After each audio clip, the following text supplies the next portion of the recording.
మాట్లాడడానికి central minister Piyush Goyal and Smriti Irani madam గారు ఆ మీటింగ్ అటెండ్ అయ్యారు.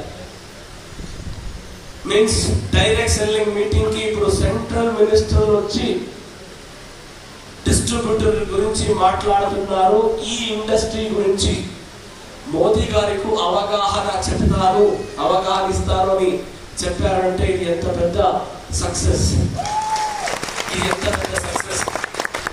అండ్ డైరెక్ట్ సెల్లింగ్ ఎంటిటీస్ తో పాటు ఆ పొద్దు స్మృతి ఇరానీ మేడం గారు ఇప్పుడు ఎవరైతే లక్షలు సంపాదిస్తున్నారో రాబోయే రోజుల్లో మన దేశం ఎలాంటి వేగంలో పోతా ఉంది అంటే ఆ వేగంలో పోయినప్పుడు టాప్ 3 ప్రపంచం మొత్తం టాప్ 3 ప్లేస్ లో మనం పోయేటప్పుడు ఇక్కడున్న లక్షలు సంపాదిస్తున్న మహిళలు కోట్లు సంపాదించాలి అనే స్టేట్మెంట్ ని డైరెక్ట్ సెల్లింగ్ ఎంటిటీస్ ద్వారా స్మృతి ఇరానీ గారు ఓపెన్ స్టేజ్ లో కాన్ఫిడెన్స్ ఇచ్చారు. డైరెక్ట్ సెల్లింగ్ బిజినెస్ కి ఇప్పుడు మనకి గవర్నమెంట్ సపోర్ట్ కూడా ఇలాంటి ఒక కాన్ఫిడెంట్ ఇచ్చింది. మనకి చాలా చాలా గొప్పకరమైన విషయం.